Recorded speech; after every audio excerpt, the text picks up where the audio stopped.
Recording চালু হয়ে গেছে। তো সবাইকে আজকের ক্লাসে স্বাগতম। আজকে আমাদের পেডিয়াট্রিক নার্সিং এর বেশ কিছু ইম্পর্টেন্ট টপিক আমরা রেখেছি। তো এই টপিক গুলো আমরা শেষ করতে পারলে আশা করি এখান থেকে একটা কোশ্চেন আমাদের কমন থাকবে, একটা থেকে দুইটা কোশ্চেন আমাদের কমন থাকবে।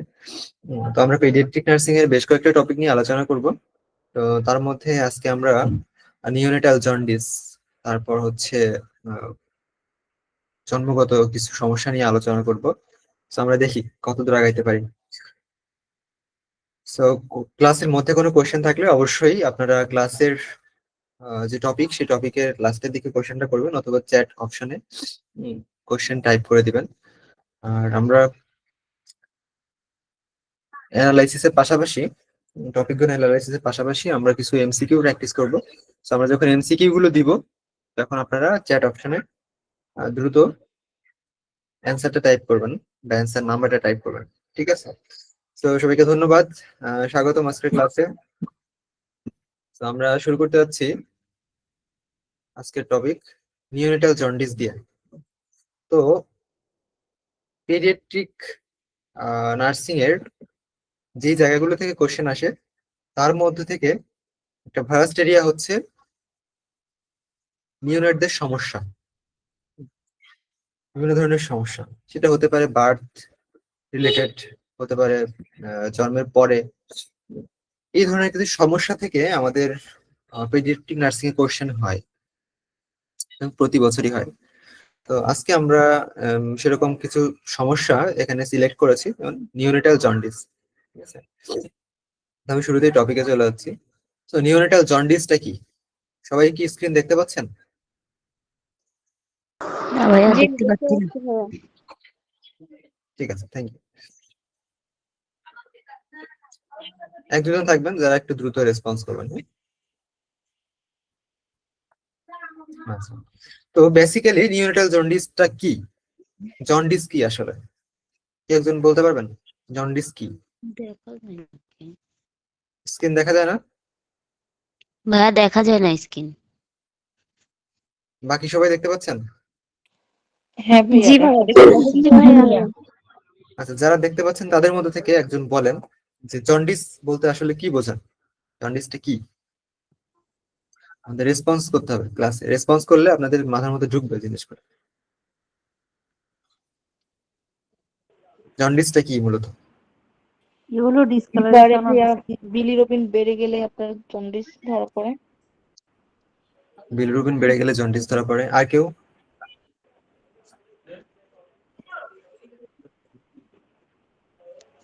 আচ্ছা, জন্ডিসটা হচ্ছে আমাদের mainly liver function disorder. That means আমাদের বডিতে লিভার যদি ঠিকভাবে কাজ না করে, বা লিভারের যে কার্যক্ষমতা সেটা যদি কমে যায়, হ্যাঁ, সেই ক্ষেত্রে আমরা দেখি আমাদের বডিতে কিছু সাবস্টেন্স বেড়ে যায়। তার মধ্যে হচ্ছে কি বিলিরুবিন। তো এই সাবস্টেন্সটা যখন বেড়ে যায় এবং আনকন্ট্রোল ভাবে বেড়ে যায়, নির্দিষ্ট যেই রেঞ্জ সেই রেঞ্জের থেকে অনেক বেশি বেড়ে যায়, তখন আমরা কিছু সাইন সিমটম দেখি আমাদের বডিতে, যেটাকে বলা হচ্ছে কি জন্ডিস। ঠিক আছে? তার মানে jaundice with related to liver, human body related to liver.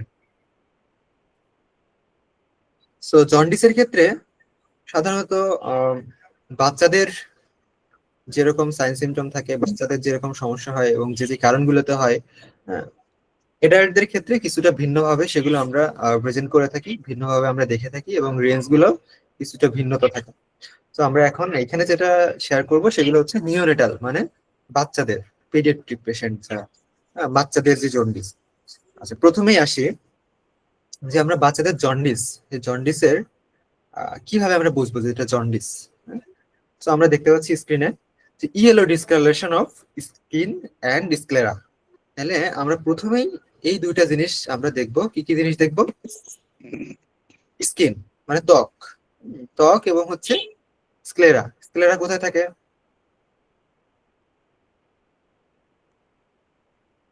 Sclera কোথায় থাকে? ভাইয়া চোখে। চোখে। তাহলে আমরা এরকম কিভাবে দেখবো? এইরকম করে দেখবো যে চোখের যে ভেসেল গুলো আছে সেগুলা ইয়েলোইশ কালারেশন হয়েছে কিনা, মানে হলুদ দেখাচ্ছে কিনা। এবং আবার কি দেখবো, স্কিন, হ্যাঁ, ত্বকের কালারটা আমরা নর্মালি দেখতে পাই স্বাভাবিক চোখেই। আমরা দেখবো যে তার ত্বকের কালারটা হলুদ কালারেশন হয়েছে কিনা, ইয়েলোইশ হয়েছে কিনা, ঠিক আছে। যদি এরকম দেখি যে না, তার চোখের এবং ত্বকের কালার ইয়েলোইশ আকার ধারণ করেছে, তখন সেই অবস্থাটাকে আমরা জন্ডিস হিসেবে ধরে নিব মোটামুটি। হ্যাঁ, এরপরে যাব আমরা টেস্টের দিকে। আমরা এরপরে ব্লাড টেস্টের দিকে যাব, এবং সেখানে যদি দেখি যে বিলিরুবিনের পরিমাণ যদি 5 মিলিগ্রাম/ডেসিলিটারের থেকে কি হয়, বেশি হয়, 5 মিলিগ্রাম/ডেসিলিটার পর্যন্ত নর্মাল ধরা হয় বেবিদের ক্ষেত্রে। তো 5 মিলিগ্রাম/ডেসিলিটারের থেকে যদি বেশি হয়, সেই ক্ষেত্রে আমরা ধরবো হ্যাঁ, তার জন্ডিস আছে, জন্ডিস হয়েছে, ঠিক আছে। তো আমরা এই জিনিসগুলা খেয়াল করব।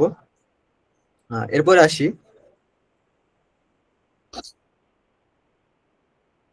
আমরা একটা ছবি দেখতে পাচ্ছি।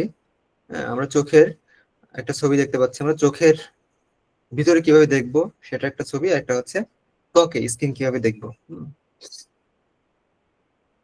আচ্ছা, তো বিলিরুবিনটা আমাদের বডি থেকে কি করে, আমাদের বডির যে ব্লাড ভেসেল গুলো আছে, ব্লাড সার্কুলেশন সিস্টেম আমাদের একদম হেড টু টো, মানে হচ্ছে পা, মানে মাথা থেকে পা পর্যন্ত আমাদের বডিতে কি থাকে, ব্লাড ভেসেল থাকে। এবং এই ব্লাড ভেসেলের মাধ্যমে আমাদের বডির টিস্যুগুলো কি পায়, পুষ্টি পায়, হ্যাঁ, এবং টিস্যুগুলো বেঁচে থাকে। তো বিলিরুবিন কি করে, বিলিরুবিন সবসময় ব্লাডের মধ্যে দিয়ে, ব্লাডের মাধ্যমে কি করে, ক্যারি করে, মুভ করে, হ্যাঁ। তো এই জন্য ব্লাড টেস্ট করলে বিলিরুবিনের পরিমাণটা বোঝা যায়। তো এই বিলিরুবিন কি করে, ব্লাড স্টেম থেকে কি করে, আমাদের ব্রেনের টিস্যুতে পর্যন্ত প্রবেশ করে, হ্যাঁ। তো যখন এই বিলিরুবিন পরিমাণটা বেড়ে যায়, তখন বিভিন্ন ধরনের সাইন সিমটম গুলো দেখা যায়। এবং এই যে তার মধ্যে মেইনলি যেটা আমরা সেই দুইটাই বললাম, যে yellowish colour of skin and yellowish colour of I বা স্ক্লেরা, ঠিক আছে। আচ্ছা, এরপরে আসি যে আসলে বেবিদের জন্য আহ এই বিলিরুবিন বেড়ে যাওয়াটা বা জন্ডিস কেন আসলে খুব ডেঞ্জারাস, ঠিক আছে। তো আমরা দেখতে পাচ্ছি আরবিসি ব্রেকডাউন, তার মানে আমাদের বডিতে যদি বিলিরুবিনের পরিমাণটা বেড়ে যায়, তাহলে আস্তে আস্তে কি হয়, আমাদের আরবিসি ব্রেকডাউনের মাত্রাটা বেড়ে যায়। তো আরবিসি বলতে কি বোঝাচ্ছে, রেড ব্লাড সেল, ঠিক আছে, ব্লাডের একটা গুরুত্বপূর্ণ প্রোডাক্ট। ব্লাডের মেইনলি গুরুত্বপূর্ণ কয়টা প্রোডাক্ট আছে, মেইন কয়টা প্রোডাক্ট আছে ব্লাডের, তিনটা। তিনটা ভাইয়া। হ্যাঁ, একটা হচ্ছে কি আরবিসি, আর একটা কি ডাব্লিউবিসি, আর একটা হচ্ছে আর প্লাটেলেট। platelet। Thank you. তো এর মধ্যে থেকে একটা হচ্ছে কি RBC, red blood cell. So red blood cell সাধারণত আমরা দেখি যে এর আয়ুষ্কাল হচ্ছে 120 দিন, তাই না। তো যদি কোনো পেশেন্টের বা কোনো বেবির বিলিরুবিনের পরিমাণটা বেড়ে যায় বডিতে এবং জন্ডিস হয়, সেই ক্ষেত্রে আরবিসি ব্রেকডাউনের মাত্রাটা বেড়ে যায়। দ্যাট মিনস 120 দিনের জায়গায় দেখা যাচ্ছে 60 ডেজ বা 80 ডেজেই বিলিরুবিনের পরিমাণটা, সরি, আরবিসির যেই ড্যামেজটা, সেই ড্যামেজটা তৈরি হয়ে যায় বা ধ্বংস হয়ে যায় সে আরবিসি সেলটা। তখন দেখা যাচ্ছে নতুন করে আরবিসি সেল আবার তৈরি হচ্ছে, কিন্তু নতুন সেল তৈরি হওয়ার মাত্রাটা পুরাতন সেল ধ্বংস হওয়ার মাত্রা থেকে কম হয়। সেক্ষেত্রে কি হয়, আরবিসির পরিমাণটা বডিতে কমে যায়, ঠিক আছে। তো বডিতে একটা নির্দিষ্ট ব্যালেন্স রেখে এই আরবিসিটা তৈরি হয় এবং ধ্বংস হয়। তো ওই ব্যালেন্সটা থাকে না, তখন কি হয়, আরবিসির পরিমাণটা কমে যায় বডিতে এবং বিলিরুবিনের পরিমাণটা বেড়ে যায়, যার কারণে আমাদের ব্লাড ভেসেল গুলা হলুদ দেখায়, ঠিক আছে? আচ্ছা, এরপর আছে ইমম্যাচিউর ইউজিটি এনজাইম। সো ইউজিটি এনজাইমের পরিমাণ আমাদের ইমম্যাচিউর দেখায়, দ্যাট মিনস ম্যাচিউর হয় না, এটা ম্যাচিউর হইতে কিছুদিন সময় নেয়। এবং এরপর আসি পুয়ার ফিডিং, এবং পুয়ার ফিডিং থেকে কি হয়, ডিহাইড্রেশন। দ্যাট মিনস যে বাচ্চাটার ভাইয়া বিলিরুবিনের ইউজিটি এনজাইমটা কি? ইউজিটি এনজাইমটা হচ্ছে আমাদের ব্লাডেরই একটা এনজাইম, যেটা হচ্ছে আমাদের যে ব্লাডের মাত্রাটা, আরবিসি যে মাত্রাটা, সেই মাত্রাটা কাউন্টটা এভারেজ রাখতে হেল্প করে, ঠিক আছে। আচ্ছা, এরপর আসি পুয়ার ফিডিং।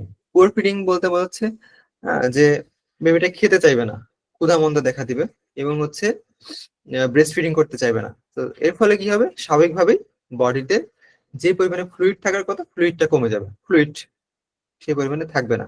তো এই ক্ষেত্রে কি হবে, সানকিন আই হবে, মানে কি চোখ বসে যাবে, তারপরে স্কিন গুলা ঢিলা হয়ে যাবে, এরপরে হচ্ছে বেবি লেথার্জিটিক হয়ে যাবে। এরপরে আরো কিছু সিমটম হতে পারে, যেমন এক্ষেত্রে তার ফিভার, জ্বর হতে পারে। এর ফলে কি হবে, এই সিমটম গুলো হবে। দ্যাট মিনস আমাদের মেইনলি কি হচ্ছে, যে বিলিরুবিনের পরিমাণ কমে যাচ্ছে, এর ফলে আরবিসি ব্রেকডাউন বেড়ে যাচ্ছে, ফলে আরবিসি যে ব্যালেন্সটা সেটা থাকছে না। হ্যাঁ, এটার কারণ হচ্ছে কি ইউজিটি এনজাইম, এটা ইম্যাচিউর ভাবে তৈরি হচ্ছে, এবং এর ফলে কি হচ্ছে, বেবি ঠিকভাবে খেতে পারছে না, পুয়ার ফিডিং, দ্যাট মিনস তাকে খাওয়ানো যাচ্ছে না, খেতে চায় না বা খাওয়ানো যায় না, ক্ষুধামন্দ দেখা দেয়। এবং এর ফলে কি হবে, যে প্রপার ফিডিং না করার কারণে কি হবে, ডিহাইড্রেশন তৈরি হয়ে যাবে বডিতে, পানির পরিমাণ কমে যাবে, ফ্লুইডের পরিমাণ কমে যাবে, ঠিক আছে। এরপরে আসি, মেইনলি কি কি ক্লাসিফিকেশন আছে নিউনেটাল জন্ডিসের। আমরা প্রধানত দেখি যে ফিজিওলজিক্যাল এবং প্যাথোলজিক্যাল, এই দুইটা ক্লাসিফিকেশন আমরা মেইনলি দেখি, কিন্তু আরো ক্লাসিফিকেশন আছে, সেটা হচ্ছে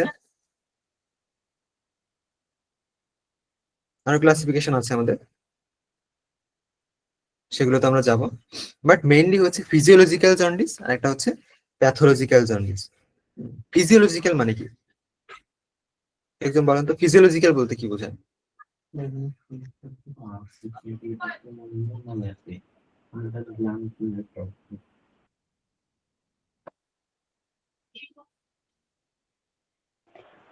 শরীরের বিভিন্ন অঙ্গ দেখে। না, প্যাথোলজিক্যাল বলতে কি বোঝায় আসলে? হুম। প্যাথোলজিক্যাল মানে কি, ফিজিওলজিক্যাল মানে কি জানেন? আচ্ছা, ফিজিওলজিক্যাল, ফিজিওলজিক্যাল মানে হচ্ছে স্বাভাবিক প্রক্রিয়া, এক কথায় স্বাভাবিক প্রক্রিয়া। আর প্যাথোলজিক্যাল মানে হচ্ছে ডিজিজ কন্ডিশন। তো ফিজিওলজিক্যাল মানে হচ্ছে যে জিনিসটা আমাদের বডিতে স্বাভাবিকভাবেই কাজ করে, আর প্যাথোলজিক্যাল মানে হচ্ছে স্বাভাবিকভাবে এটা এরকম হয় না, বা স্বাভাবিকভাবে এভাবে কাজ করে না, কোনো একটা রোগের কারণে, কোনো একটা ড্যামেজের কারণে, কোনো একটা সমস্যার কারণে আমরা যে সিমটম গুলো দেখি সেটা হচ্ছে কি প্যাথোলজিক্যাল, ঠিক আছে। তো বা কোনো একটা অর্গানিজমের কারণে, ঠিক আছে। তো এখন আমরা একটু দেখবো যে ফিজিওলজিক্যাল জন্ডিসের আসলে কি কি সাইন সিমটম থাকে, এবং ডিটেইলসটা একটু জানবো। তো ফিজিওলজিক্যাল জন্ডিসটা কি, caused by elevated bilirubin in blood. সাধারণত ব্লাডে বিলিরুবিনের পরিমাণ বেশি হয়ে গেলে বা বেড়ে গেলে তখন আমরা সেটাকে ফিজিওলজিক্যাল জন্ডিস বলছি। হ্যাঁ, physiological jaundice not usually harmful.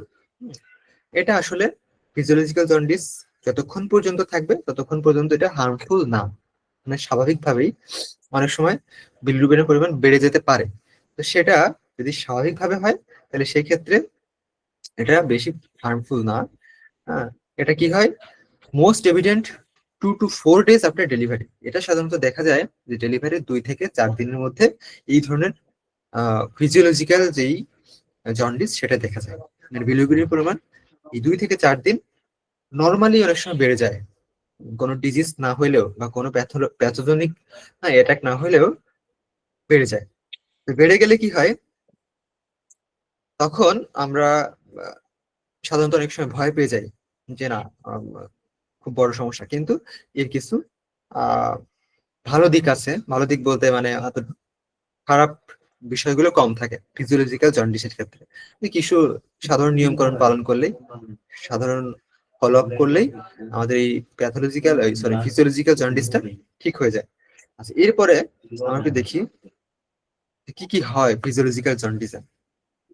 Onset after 24 hours, হ্যাঁ, জন্মের 24 ঘন্টা পরে দেখা যায় এই ধরনের জন্ডিস গুলা, যে স্ক্লেরা বা স্কিন এগুলো পেল কালার হয়ে যাচ্ছে।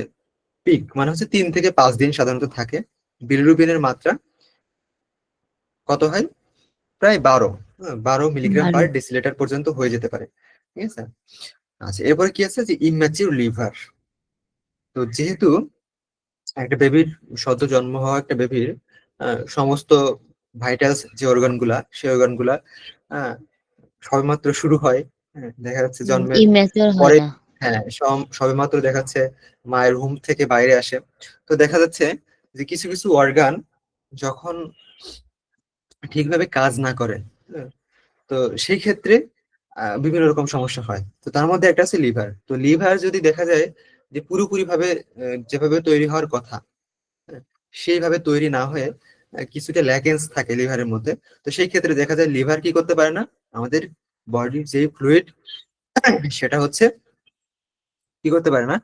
লিভারের মেইন কাজ কি বলেন তো? লিভারের প্রধান কাজ কি? মেটাবলিজম। গুড। লিভারের মেইন কাজ হচ্ছে মেটাবলিজম। তো বেবি জন্মের পর থেকেই আমরা ব্রেস্ট ফিডিং করাই, দেন হচ্ছে বেবিকে কি করি, আমাদের বাইরের যে পরিবেশের সাথে বেবিকে খাপ খাইয়ে নিতে হয়। তো লিভারের মেটাবলিজমটা কিন্তু এখানে খুব গুরুত্বপূর্ণ। লিভার কি করতে পারে না, যে ব্রেস্ট ফিডটা করছে ওই ফিডটাকে ঠিকভাবে মেটাবলাইজ করতে পারে না। যার কারণে দেখা যায় এই ইমম্যাচিউর লিভারের কারণে বডিতে কি হয়, যে বিলিরুবিনের মাত্রাটা বেড়ে যায়। তো সেই ক্ষেত্রে প্যাথোলজিক্যাল, সরি ফিজিওলজিক্যালি জন্ডিস দেখা যায় 3 থেকে 5 দিনের মধ্যে। এরপরে দেখা যাচ্ছে লিভারটা যখন ম্যাচিউর হতে শুরু করে, লিভারটা যখন স্বাভাবিকভাবে বাড়তে শুরু করে সেল ডিভিশনের মাধ্যমে, তখন এই সমস্যাটা নিজে থেকে চলে যায়। এটা কোনো প্যাথোজেনিক, কোনো মাইক্রো অর্গানিজমের অ্যাকশনের কারণে না, কোনো ডিজিজের কারণে না। ঠিক আছে, এটা হচ্ছে কি যে সেই লিভারটা, মাত্র শিশু জন্ম হয়েছে, লিভারটা এখনো পুরোপুরি ভাবে ফর্ম করে নাই, বা প্রিমেচিউর লিভার, যে প্রিম্যাচিউর ডেলিভারি যখন হয় তখন এই সমস্যাগুলো বেশি হয়। প্রিম্যাচিউর ডেলিভারি মানে কি বলেন তো কি একজন?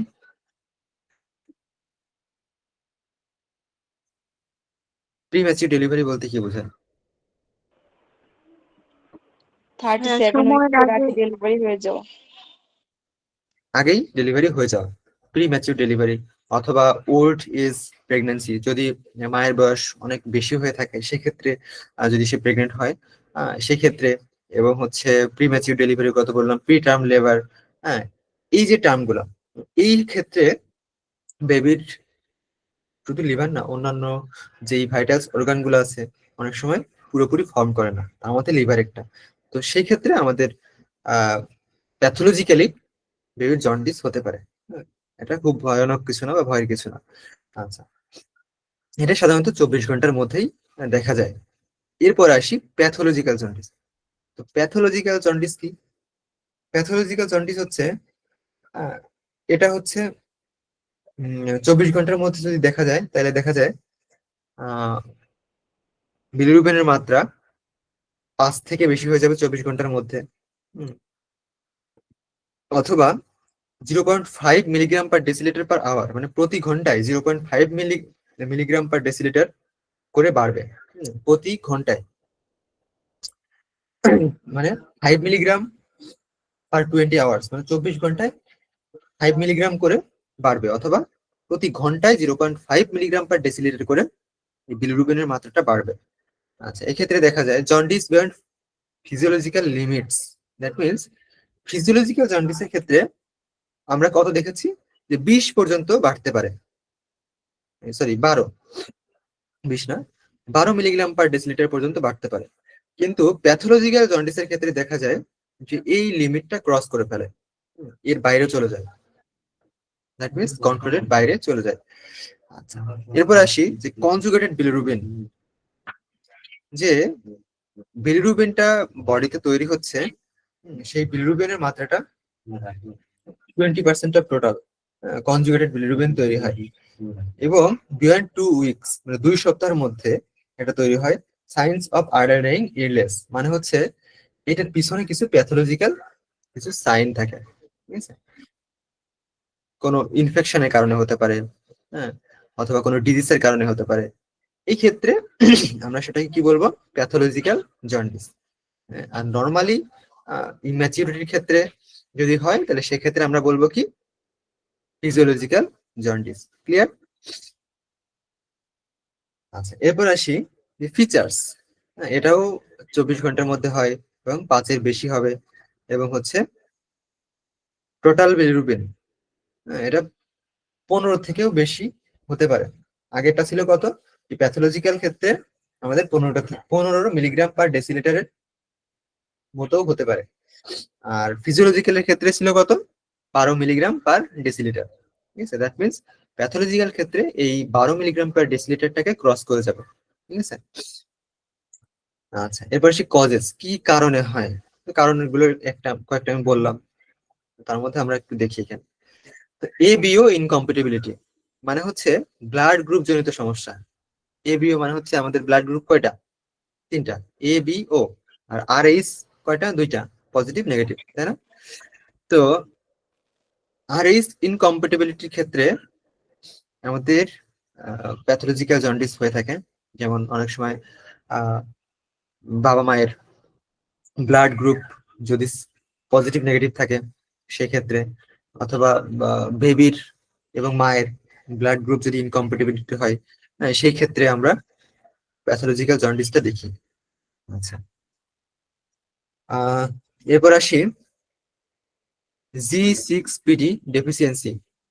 এটা এক ধরনের প্রোটিন আমাদের বডি, তো এটা ডেফিসিয়েন্সি হলেও আমাদের প্যাথোলজিক্যাল জন্ডিস তৈরি হয়। এরপরে প্রি ম্যাচিউরিটি, হ্যাঁ, প্রি ম্যাচিউরিটির ক্ষেত্রেও প্যাথোলজিক্যাল জন্ডিস তৈরি হতে পারে। এরপরে আসি সেপসিস। সেপসিস মানে হচ্ছে কোনো কিছু ইনফেকশনে, কোন একটা অর্গানিজমের ইনফেকশনের কারণে, লিভার ইনফেকশন হোক বা বডিতে ইনফেকশন হোক, সেক্ষেত্রে ইনফেকশনের কারণে জন্ডিস হতে পারে। এরপর কি আছে যে সেফালো হেমাটোমা। হেমাটোমা মানে কি? ব্রেনে ব্লাড জমা। ব্লাড জমা।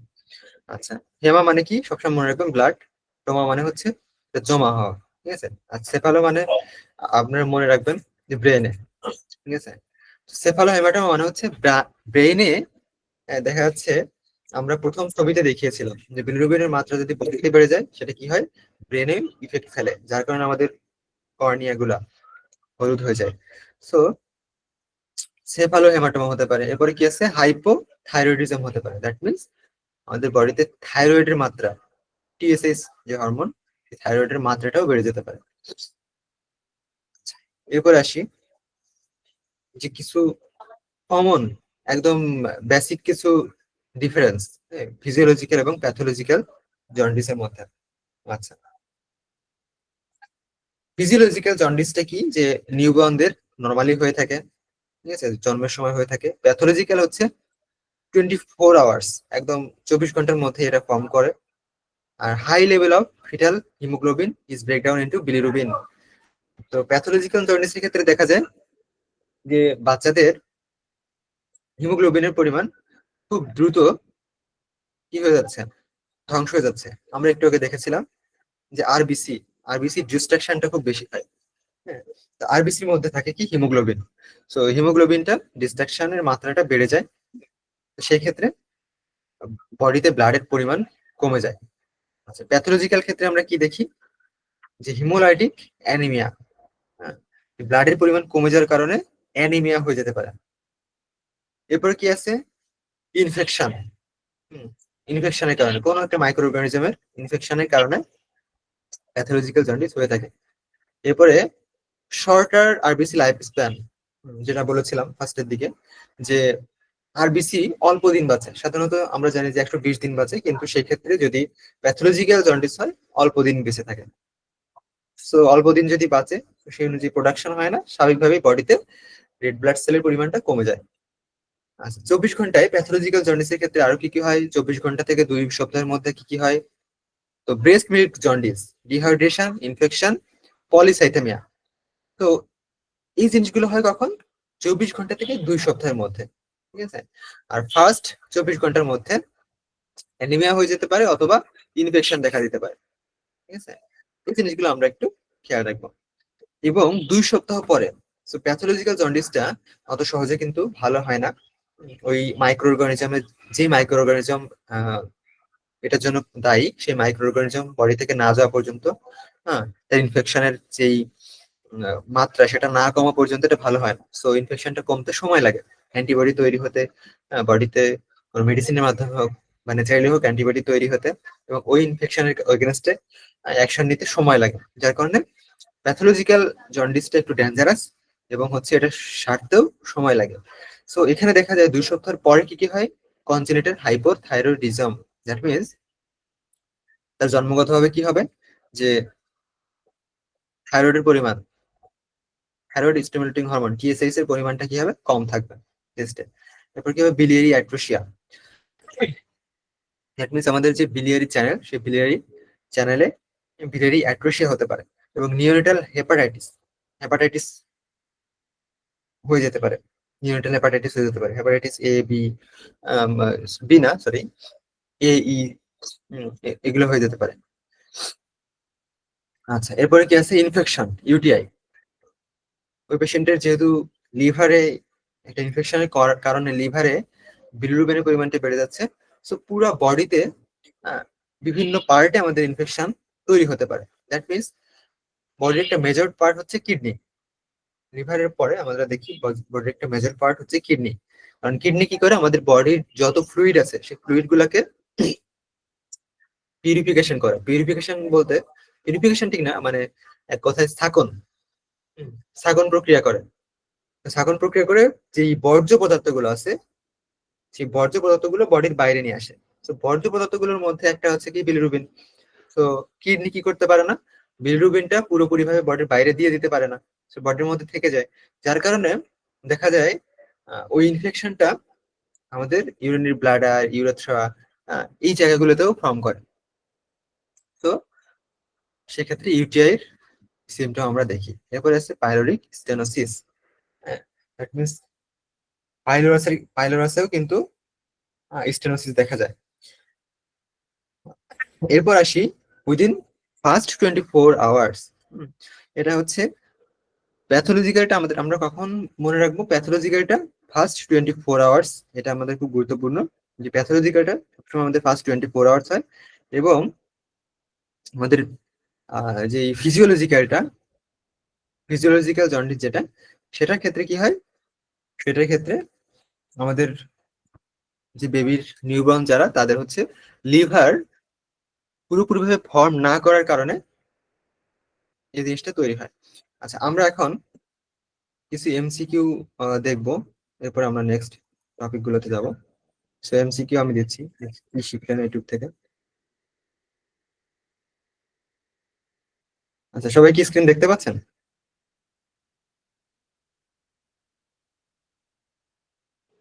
জি ভাইয়া, দেখা যাচ্ছে।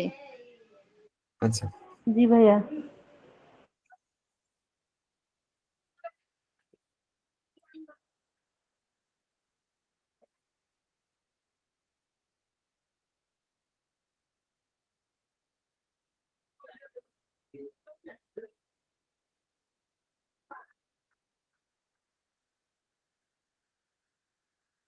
সেটা অ্যান্সার কি হবে বলেন তো?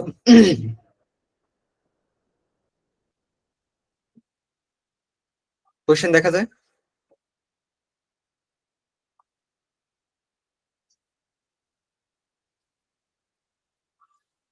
কোশ্চেন দেখতে পাচ্ছেন?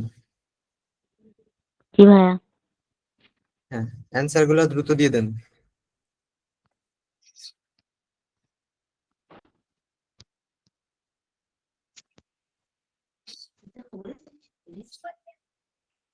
অ্যান্সার গুলো একটু দ্রুত দিয়ে দেওয়ার চেষ্টা করেন আমাদের কমেন্ট সেকশনে। Thank you so much. Nasima Khatun, Sabrina,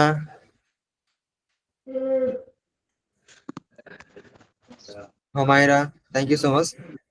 আচ্ছা, jaundice appearing within first 12 hours of life is physiological jaundice. Thank you so much.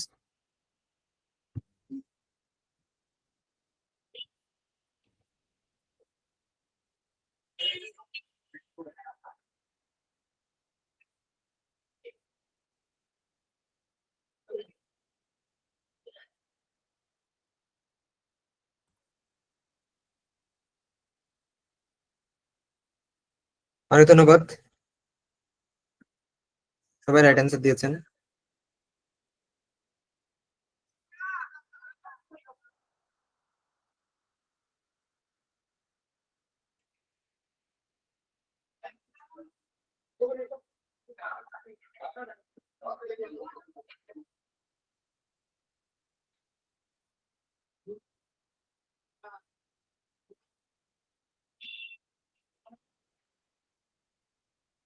আচ্ছা, মোটামুটি ম্যাক্সিমাম অ্যান্সার দিয়েছে। আমি নেক্সট কোশ্চেন দিচ্ছি। Jaundice appearing within the first 12 hour গেল।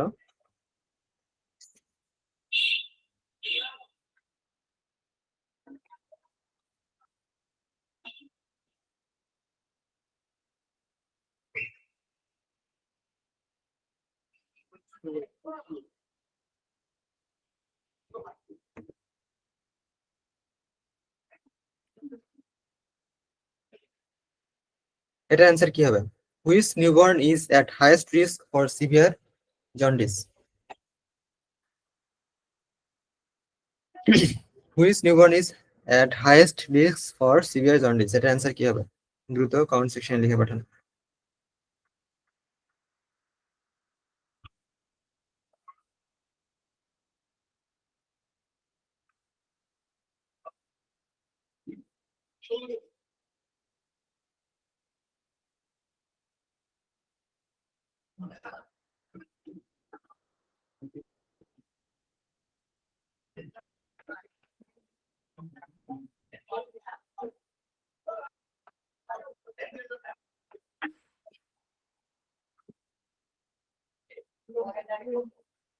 আমি দেখতে পাচ্ছি অনেকেই রাইট অ্যান্সার দিয়েছেন। Thank you so much. Next one, আমরা একটা কোশ্চেন দিব।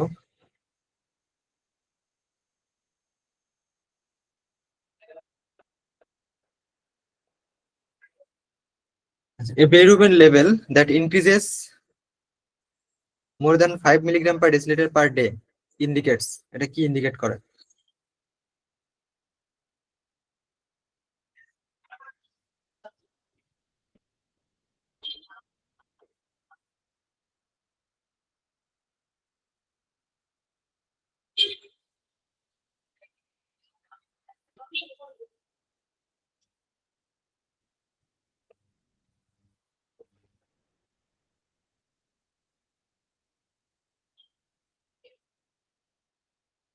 Mosammat Umme Habiba. Next b, breast milk jaundice.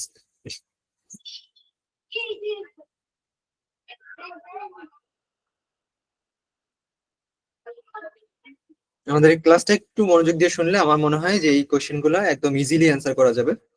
তো উম্মে হাবিবা, কাইন্ডলি আপনি একটু হবেন, একটু কনসেন্ট দিতে হবে, ঠিক আছে?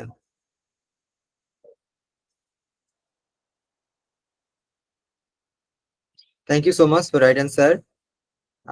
Right answer, maximum right answer দিয়েছেন।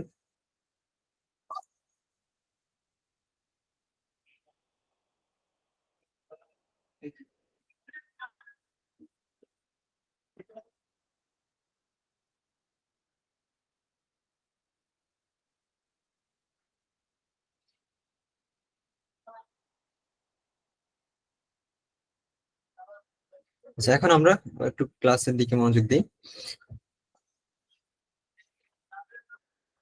মোটামুটি ম্যাক্সিমামই রাইট অ্যান্সার দিয়েছেন, আমরা বেশ ভালো একটা রেসপন্স পেয়েছি। Thank you so much. আমরা এখন দেখব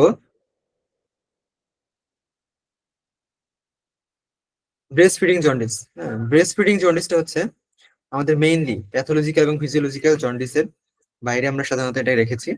ব্রেস্ট ফিডিং জন্ডিসের ক্ষেত্রে আমরা দেখি এটা কতদিনের মধ্যে হয়, 2 থেকে 4 দিনের মধ্যে হয়। এটা সাধারণত হয় কি, পুয়ার ইনটেক অ্যান্ড ডিহাইড্রেশন। এটা নর্মালি প্যাথোজেনিক না বা অতটা ক্ষতিকর না, শুধু সাধারণত বেবির খাবারের অভাবে, পুয়ার ইনটেকের অভাবে ডিহাইড্রেশন হয়। সেই ক্ষেত্রে ব্রেস্ট ফিডিং জন্ডিস হয়ে থাকে। তো ম্যানেজমেন্ট কি? ম্যানেজমেন্ট হচ্ছে যে আমরা বেবি বেবি খাওয়ানোর যে মাত্রার পরিমাণ সেটাকে আমরা বাড়ালে ব্রেস্ট ফিডিং জন্ডিসটা আস্তে আস্তে ঠিক হয়ে যাবে। আচ্ছা, এরপর হচ্ছে ব্রেস্ট মিল্ক জন্ডিস। তো ব্রেস্ট মিল্ক জন্ডিস কি, যে এটা 5 থেকে 7 দিনের মধ্যে অনেক সময় হয়ে থাকে। এটা হচ্ছে কি, causes substances in milk inhibit conjugation. মানে হচ্ছে মিল্কের মধ্যে যে সাবস্টেন্স গুলা থাকে, সেই সাবস্টেন্স গুলার মধ্যে যদি ব্যালেন্স না থাকে, তো এক্ষেত্রে দায়ী হচ্ছে কি, অনেক সময় মায়ের খাদ্যাভ্যাস বা দেখা যাচ্ছে মায়ের নিউট্রিশন যেই চাহিদা, সেই চাহিদাটা ফুলফিল হচ্ছে না, যার কারণে ব্রেস্ট মিল্কটাও অনেক সময় কিছু কারণে যেই উপাদানগুলো থাকার কথা সেই উপাদানগুলো সঠিক পরিমাণে থাকছে না, যার কারণে ব্রেস্ট মিল্ক জন্ডিসটা হয়ে থাকে।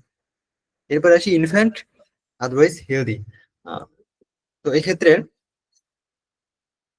ব্রেস্ট মিল্ক জন্ডিসের ক্ষেত্রে দেখা যায় যে বাচ্চাটা কি হয় না, হেলদি হয় না। জন্মের সময় দেখা যায় তার লো বার্থ ওয়েট হয়ে থাকে।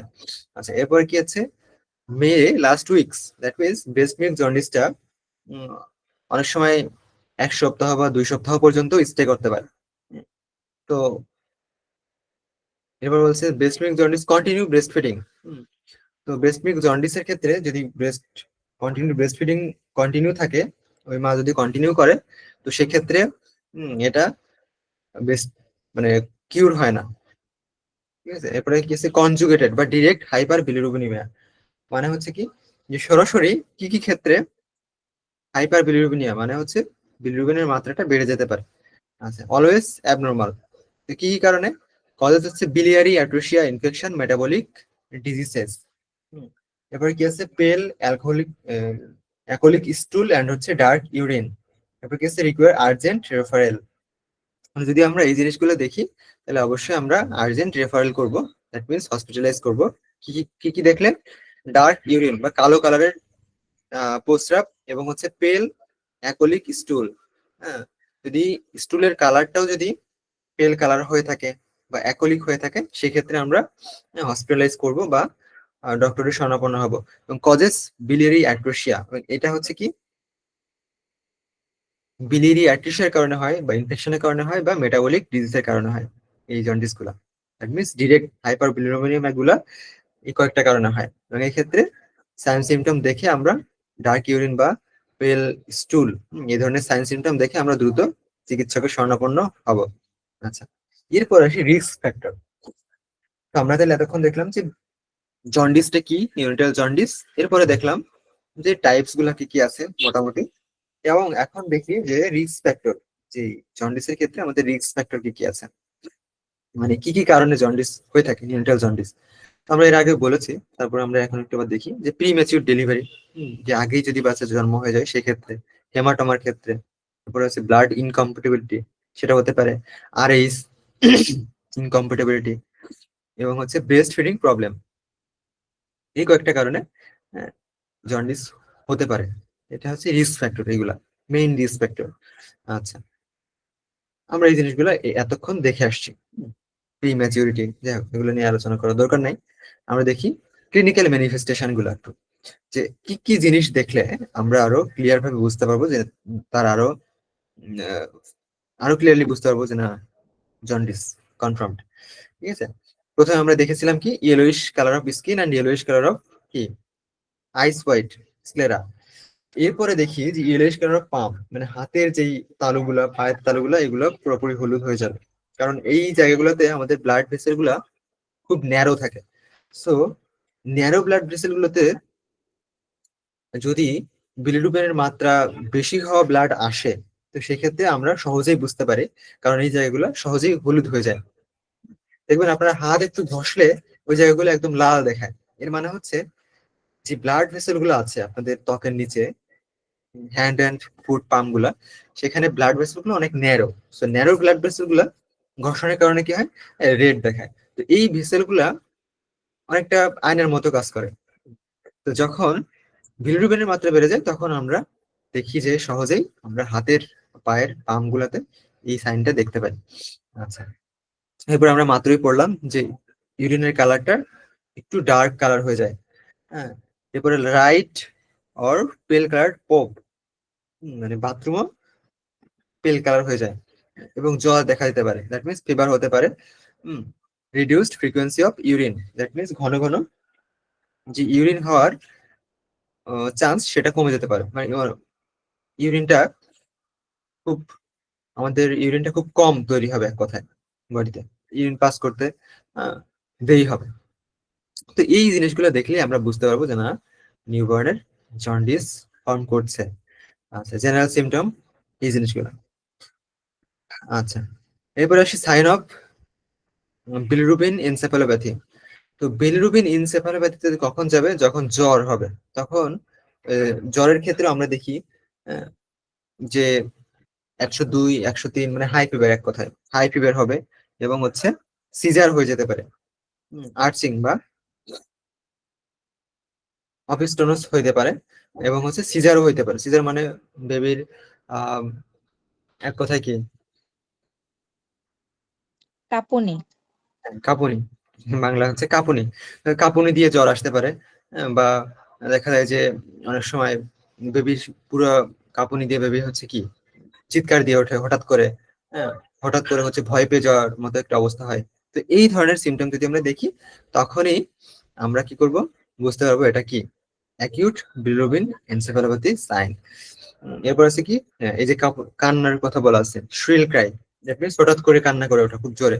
এরপরে decrease muscle tone, that means যে মাসেল গুলো সাধারণত বেবিদের কি থাকে, বেবিদের অনেক শক্ত থাকে, মানে শক্ত বলতে মানে ওই শক্ত না, মানে স্কিনটা মাসেলের সাথে লাগা থাকে। দ্যাট মিনস স্কিনে এরকম টান দিলে চলে আসে না। বৃদ্ধদের যেমন স্কিনে টান দিলে মাসেল থেকে আলাদা হয়ে যায়, তাই না? তো ঠিক সেম ভাবে, এই অপোজিট ভাবে বেবিদের ক্ষেত্রে কি হয়, যে স্কিনের যে রাইজিডিটি বা টোন, এই টোনটা বেবিদের ক্ষেত্রে কিন্তু ভালো থাকে নর্মালি। কিন্তু যখন বিলিরুবিনের পরিমাণ বেড়ে যায়, হ্যাঁ, হাইপার বিলিরুবিনেমা হয়, তখন এই মাসেল টোনটা ভালো থাকে না, এবং দেখা যায় যে তার ডিহাইড্রেশনের সাইন থাকে, এবং স্কিনটা টান দিলে চলে আসছে, মাসেলের সাথে অ্যাডজাস্ট থাকছে না। তো এরকম সাইন গুলো দেখা যায়। এরপর ডায়াগনস্টিক ইভ্যালুয়েশন যদি আমরা যাই, এতক্ষণ যেগুলো আমরা পড়লাম এগুলো হচ্ছে আমরা সাইন সিমটম, আমরা দেখেই চোখে দেখে বা আমরা ফেস করি এই সমস্যাগুলো। এখন আমরা দেখি যে ডায়াগনস্টিক ইভ্যালুয়েশন টেস্টের ক্ষেত্রে আমাদের কি কি ভ্যারি করে। Total serum bilirubin, TSB, total serum বিলিরুবিনের মাত্রাটা বেড়ে যায়, ডিরেক্ট কনজুগেটেড বিলিরুবিনের মাত্রা বেড়ে যায়, এবং হচ্ছে transcutaneous bilirubin TCB screening, এটার মাধ্যমে আমরা বুঝতে পারি। Combo test, sorry, Coombs test, হোমস টেস্টের মাধ্যমে বোঝা যায়। সিবিসি বা রেটিকুলোসাইট কাউন্ট, সিবিসি দেখে বোঝা যায়, সিবিসি কাউন্ট যদি কম থাকে। সিবিসি নর্মাল কাউন্ট কত বেবিদের ক্ষেত্রে বলেন তো? এরপরে ব্লাড টাইপ প্লাস হচ্ছে Rh, mother and baby. Blood test করে আমরা যদি দেখি যে মা এবং শিশুর ব্লাডের Rh factor, that means positive negative problem আছে, সেক্ষেত্রে আমরা ধরে নিই। ঠিক আছে, আচ্ছা। অ্যাসেসমেন্ট টুলস আমরা সাধারণত যে ভালো হসপিটালগুলোতে এটা করা হয়, যে আওয়ার স্পেসিফিক বিলিরুবিন চার্ট, মানে প্রত্যেক ঘন্টায় ঘন্টায় তার বিলিরুবিন চেকিং করা হয়। তো ওইটা অনুযায়ী আমাদের সেই চার্টটা পূরণ করতে হয়। যেমন আমরা যদি কোনো ইন্টেন্সিভ কেয়ার ইউনিটে বা নিউনেটাল কেয়ার ইউনিটে কাজ করে থাকি, তো দেখি যে ওখানে একটা চার্ট আমরা মেনটেন করি, বেবির মানে ওভারঅল সবকিছু মনিটর করি, সেই মনিটর করে আমরা সেই চার্টে সেটা মেনটেন করি। তো বিলিরুবিনের জন্য স্পেসিফিক একটা চার্ট থাকে, সেটার নাম হচ্ছে Bhutani nomogram chart. Bhutani nomogram chart, hour specific bilirubin chart এটাকে বলা হচ্ছে। প্রত্যেক আওয়ারে মনিটরিং করা। যেমন আমরা দেখেছিলাম কি, যদি প্যাথোলজিক্যাল জন্ডিস হয় তাহলে প্রতি ঘন্টায় 0.5 মিলিগ্রাম পার ডেসিলিটার এই পরিমাণে বিলিরুবিনের মাত্রা বাড়ে। যদি আমরা চার্ট দেখে আমরা অ্যাসেস করি যে না, প্রতি ঘন্টায় 0.5 এর বেশি বা 0.5 মিলিগ্রাম পার ডেসিলিটার করে বাড়ছে, তখন আমরা এটা কনফার্ম হয়ে যাবো যে না, জন্ডিসের দিকে যাচ্ছে। ঠিক আছে, ম্যানেজমেন্ট। এখন আমরা কিভাবে ম্যানেজ করবো এই ধরনের বেবিগুলোকে, আমরা ম্যানেজ কিভাবে করবো? তো প্রথমেই দেখি increase power supply. Increase power supply, এরপর আসে কি ফটো রেসপন্স থেরাপি, এরপর আসে কি এক্সচেঞ্জ ব্লাড ট্রান্সফিউশন। তো আমরা প্রথমেই ব্লাড ট্রান্সফিউশনে যাব না, প্রথমে আমরা increase power supply, that means হচ্ছে পাওয়ার কি, বডির শক্তিটা আসবে কোথেকে? খাবার থেকে। সো ব্রেস্ট ফিডিংটাকে আমরা বাড়ানোর ট্রাই করব। এরপর আসি দেখি ফটোথেরাপি। হ্যাঁ, তারপরে আমরা কি করব? ফটোথেরাপি দেবো। ফটোথেরাপি কিভাবে দিব? বডির যে সেন্সিটিভ এরিয়া গুলো আছে, চোখ, জেনিটাল এরিয়া, হ্যাঁ, এইগুলো আমরা কাভার করে বডিকে কি করব, বেবির বডিটাকে একটু সানলাইটের সংস্পর্শে নিয়ে আসবো। ডিরেক্ট সানলাইট দিব না, বাট সানলাইটের সংস্পর্শে নিয়ে আসবো। অথবা জানলা দিয়ে একটু আলো আসছে, ওই আলোতে আমরা ধরবো, বা গাছের নিচে, সাধারণত যারা গ্রাম অঞ্চলে থাকে, গাছের নিচে একটু ছায়া জায়গায়, একটু হালকা রোদ যেখানে, সে দিকে ধরবো। ডিরেক্ট সানলাইট আমরা ধরবো না। এরপরে যদি আমরা দেখি যে না আমাদের সাইন সিমটম গুলো ঠিক হচ্ছে না, তখন আমরা চিকিৎসকের পরামর্শ অনুযায়ী আমরা লাস্ট স্টেজে ব্লাড ট্রান্সফিউশনের মধ্যে যাব। Phototherapy first line. সো ফটোথেরাপির মেকানিজম গুলো এখানে দেওয়া আছে, আমি যেটা বললাম শর্টলি। সো কিভাবে ফটোথেরাপি করা হয়, যে আমাদের বডির যে ম্যাক্সিমাম এরিয়া গুলো সেটা এক্সপোজ রাখা, এর মধ্যে আই প্রোটেকশন দেওয়া, মেনটেন হাইড্রেশন। মানে শুধু ফটোথেরাপি দিলে হবে না, ফটোথেরাপির পাশাপাশি আমাদের হাইড্রেশনও বজায় রাখতে হবে। দ্যাট মিনস বেবিকে প্রচুর পরিমাণে ফিডিং করাইতে হবে। এরপর আসে মনিটর টেম্পারেচার।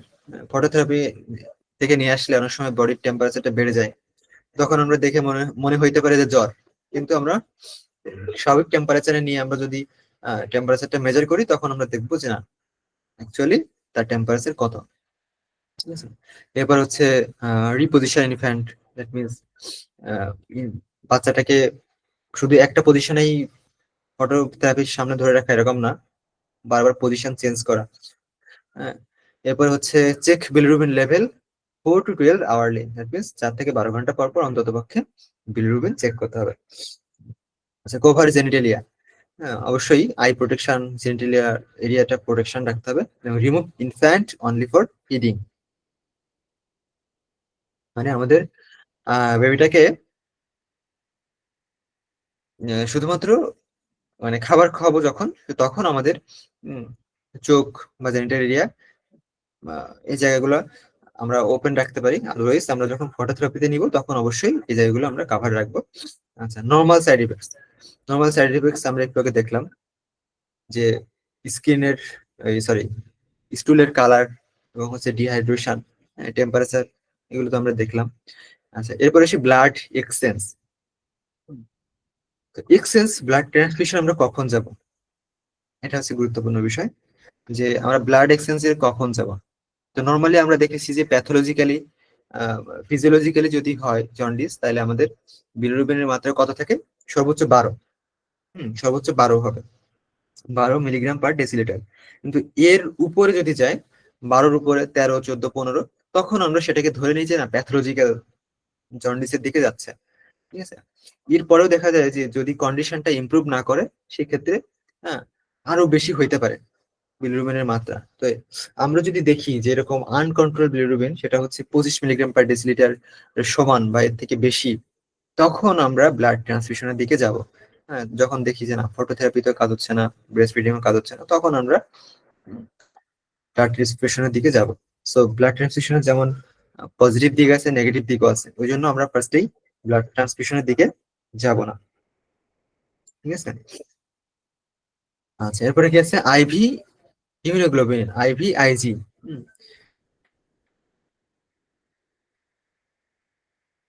আচ্ছা, আই আইভি ইমিউনোগ্লোবুলিন আমরা তখনই দিব যখন আমরা দেখি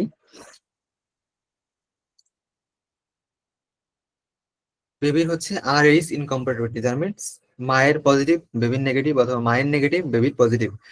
এই ধরনের প্রবলেম যদি হয়, তো সেক্ষেত্রে আমরা ইন্ট্রাভেনাস চ্যানেল ওপেন করব, এবং ইন্ট্রাভেনাসলি আমরা IgG, এক কথায় ইমিউনোগ্লোবুলিন, এই ইমিউনোগ্লোবুলিন সাবস্টেন্স আমরা বেবিকে প্রোভাইড করব, এবং অ্যাকর্ডিং টু ডক্টরস অ্যাডভাইস, এবং রিডিউস হিমোলাইসিস। এরপর আসে কি ট্রিটমেন্ট, আমরা কিভাবে ট্রিটমেন্ট করব, ট্রিট আন্ডারলাইং কজেস। আচ্ছা, ট্রিটমেন্ট। এখন আমরা দেখেছিলাম যে প্যাথোলজিক্যাল কন্ডিশনে সাধারণত সেপসিস হয়েছিল, ডিহাইড্রেশন হয়েছিল, যে এই সমস্যাগুলো যদি হয়,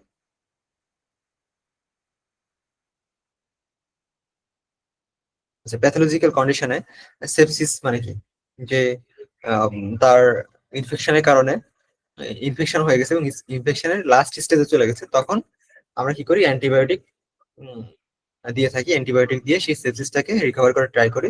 তারপর ডিহাইড্রেশন হইলে ফ্লুইড দিয়ে বা ফিডিং দিয়ে আমরা হচ্ছে আহ সেটাকে রিকভার করে ট্রাই করি। এরপরে G6PD, অ্যাভয়েড অক্সিডেটিভ ট্রিগার্স।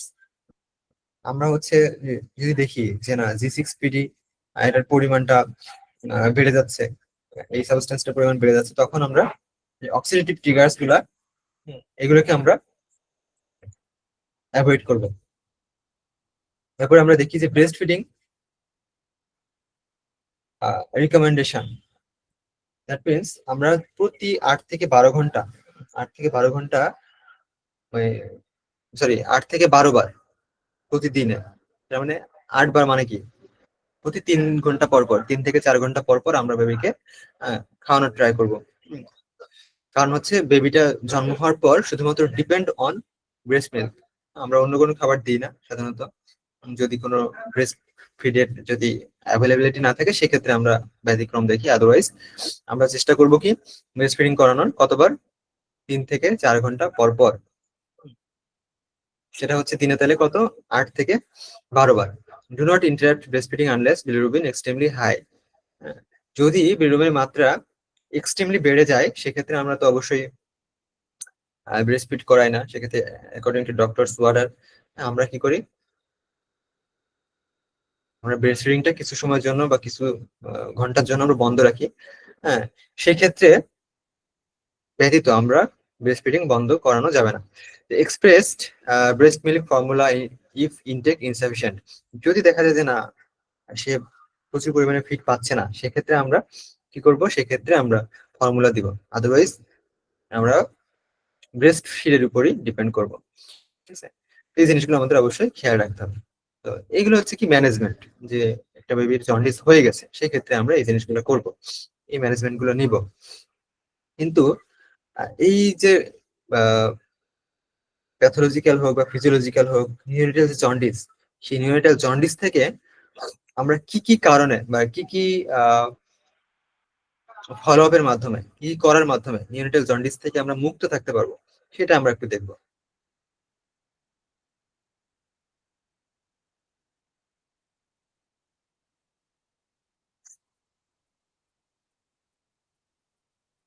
আচ্ছা, প্রিভেনশন, দ্যাট মিনস যে কাজগুলো করলে আমাদের নিউরিটাল জন্ডিসটা হওয়ার পসিবিলিটি কম থাকে।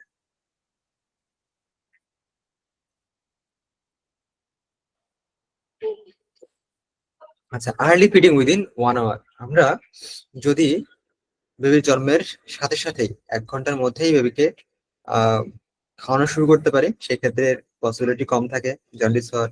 No prelacteal feeds. এবার আছে routine bilirubin screening before discharge. Hospital থেকে ডিসচার্জ হওয়ার পূর্বে আমাদের কি করতে হবে, রুটিন বিলিরুবিন চেক করতে হবে। Follow up within 24 and 48 hours, that means 24 ঘন্টা পর এবং 48 ঘন্টার মধ্যে আমাদের কি করতে হবে, ফলো আপ দিতে হবে। তার বেবির যে কন্ডিশন সেই কন্ডিশনটাকে আমাদের অ্যাসেস করতে হবে পরিপূর্ণভাবে, তাহলে আমরা কি করতে পারবো, তাহলে আমরা নিউরিটাল জন্ডিস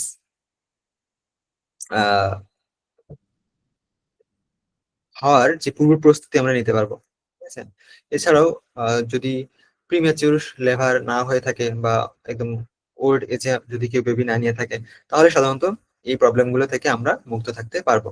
ঠিক আছে, তো আমরা কিছু মেমোরাইজের জন্য শর্ট কিছু বিষয় আমরা রেখেছি। জন্ডিস ইন ফার্স্ট 24 আওয়ার্স, এটাকে বলা হচ্ছে কি pathologic. Direct conjugated bilirubin always কি অ্যাবনর্মাল। ফটোথেরাপি, এর সময় আমরা কি করব, আমাদের চোখ এবং হচ্ছে জেনিটাল এরিয়া এই জিনিসগুলো আমরা কাভার করে রাখবো। এরপর কি hydrate well, that means kernicterus irreversible plus হচ্ছে প্রিভেন্টেবল। আমার বেবিকে প্রচুর পরিমাণে হাইড্রেট করাবো। এবার হচ্ছে পুয়ার ফিডিং। পুয়ার ফিডিং থেকে কি হয়, ডিহাইড্রেশন এবং জন্ডিস হয়ে থাকে। সো বেবিকে কখনোই পুয়ার ফিডিং করানো যাবে না, পর্যাপ্ত পরিমাণে তাকে খাবার খাওয়াইতে হবে। যদি তার ব্রেস্ট মিল্কের প্রবলেম হয় সেক্ষেত্রে আমরা ফলমূলা দিব। এবার হচ্ছে কি সেফালোহেমাটোমা। সেফালোহেমাটোমা যদি হয়ে যায় সেক্ষেত্রে আমরা দেখবো যে এটা হচ্ছে হাই রিস্ক, তখন আমরা অবশ্যই কোনো চিকিৎসকের শরণাপন্ন হব। ব্রেস্ট ফিডিং জন্ডিস এটা সাধারণত আর্লি হয়ে থাকে এবং ব্রেস্ট মিল্ক জন্ডিস এটা সাধারণত একটু লেটে হয়ে থাকে। ঠিক আছে, এই জিনিসগুলো আমরা একটু মনে রাখবো। আচ্ছা, আমরা এখন দেখি আমাদের ক্লাস আজকে জন্ডিস রিলেটেড, যে বেবিদের জন্ডিস রিলেটেড যে ক্লাস আমরা এখানে রাখছি এবং আমরা একটু প্র্যাকটিস করব রিলেটেড। তখন যে জিনিসগুলো আমরা দেখলাম রিলেটেড আমরা কিছু এমসিকিউ প্র্যাকটিস করব।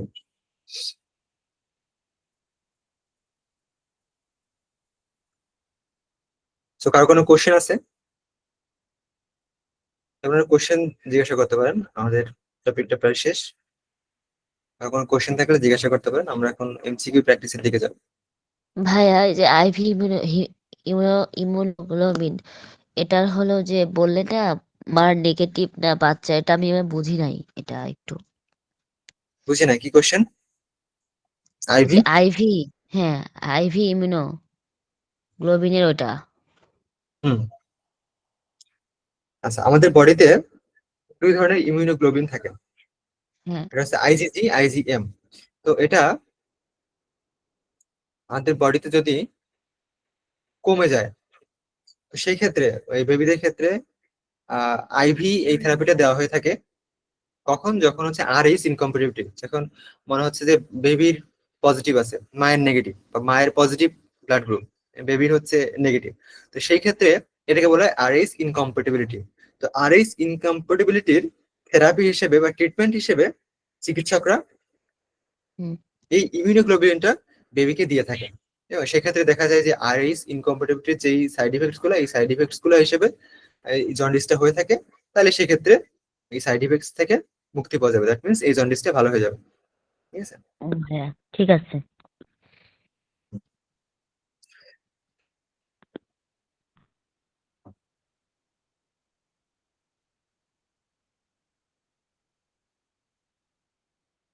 আর কারো কোনো কোশ্চেন?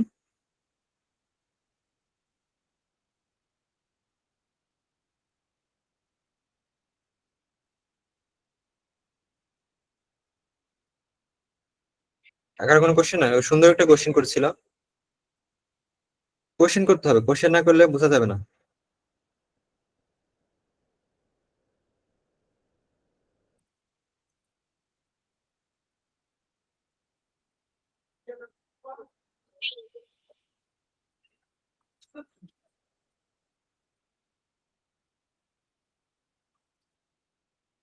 আচ্ছা, এটার অ্যান্সার কি হবে বলেন, সবাই দ্রুত অ্যান্সার করবেন। Which infant should be placed on IV IG therapy? মাত্র যেটা বললাম, আমি ওইটাই বলেছি, বলেন।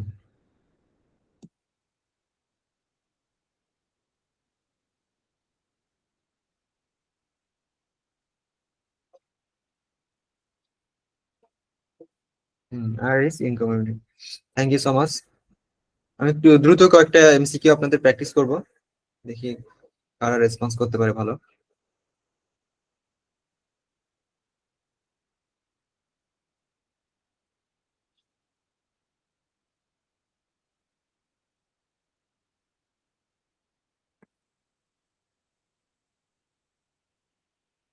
আচ্ছা, রাইট অ্যান্সার সি, সবাই রাইট অ্যান্সার দিয়েছে, থ্যাংক ইউ সো মাচ। আমরা নেক্সট কোশ্চেনে যাই। The most important method to prevent physiologic jaundice, right answer কি হবে?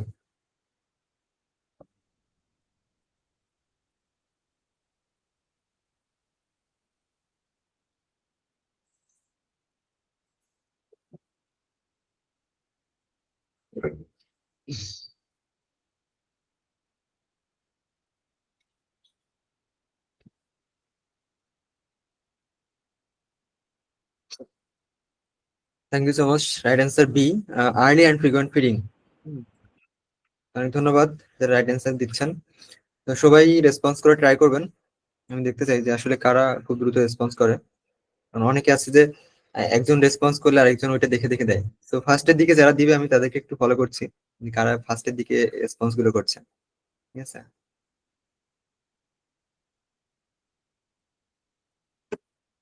আচ্ছা, একটা কোশ্চেন দেই, যেটা আমি বলি নাই ক্লাসের মধ্যে, বাট সবার জানা উচিত কোশ্চেন অ্যান্সারটা।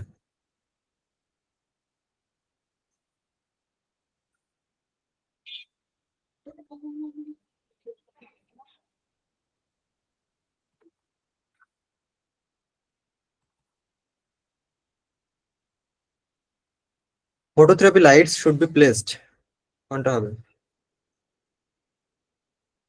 এটা অনেক গুরুত্বপূর্ণ একটা এমসিকিউ, এটা আসে পরীক্ষায়। তো আমরা এখন টপিক ভিত্তিক যেই পড়াগুলো পড়ছি, এই টপিক ভিত্তিক পড়াগুলো শেষে আমরা লাস্টের দিকে সাজেশন ক্লাস নিব। তো সেই সাজেশন ক্লাসে আমরা জানিয়ে দিব যে আসলে যে টপিকগুলো আমরা পড়িয়েছি তার মধ্যে থেকে কোনগুলো জিনিস একদম স্পেসিফিক, কোনগুলো একদম আসতেই পারে। তো আমরা ফার্স্টের দিকেই ভাস্ট এরিয়া নিয়ে পড়বো, কারণ হচ্ছে কোশ্চেন প্যাটার্ন হয়তো বা একটু চেঞ্জ হতে পারে এবার, এবং কঠিন হওয়ার চান্স আছে। তো আপনাদের যাদের পরিচিত আছে সবাইকে বিষয়টা অবগত করবেন, কারণ এবার প্রত্যেকটা ক্ষেত্রেই শুধুমাত্র যে লাইসেন্স তা না, ইয়ারলি যে এক্সামিনেশন গুলো হয় এই এক্সামিনেশন গুলোতেও কোশ্চেন প্যাটার্ন কিন্তু এবার চেঞ্জ হতে পারে।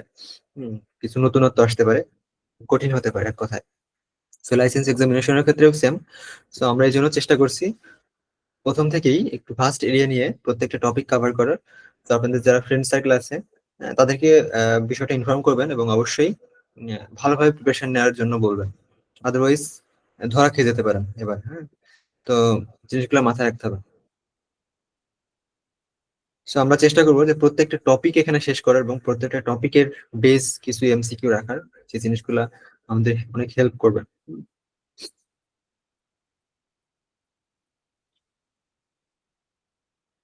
আচ্ছা, এটা right answer. Thank you so much. 10 to 15 centimetre above the infant, আমাদের কমপক্ষে 10 থেকে 15 সেন্টিমিটার উপরে রাখা উচিত। আচ্ছা, সবাই মোটামুটি ক্লাসে বেশ ভালো রেসপন্স করেছেন, অনেকেই ছিলেন ক্লাসে লাস্ট পর্যন্ত, তো সবাইকে ধন্যবাদ। আজকে ক্লাস আমরা এই পর্যন্তই রাখছি। চেষ্টা করব নেক্সট দিন আরেকটু আগে শুরু করার, যাতে 10:30টার মধ্যে শেষ হয়ে যায়। Thank you so much. আজকে ক্লাসটা থেকে কিছু শিখতে পেরেছেন কি মনে হয়? হ্যাঁ ভাইয়া পারছি। জি ভাইয়া।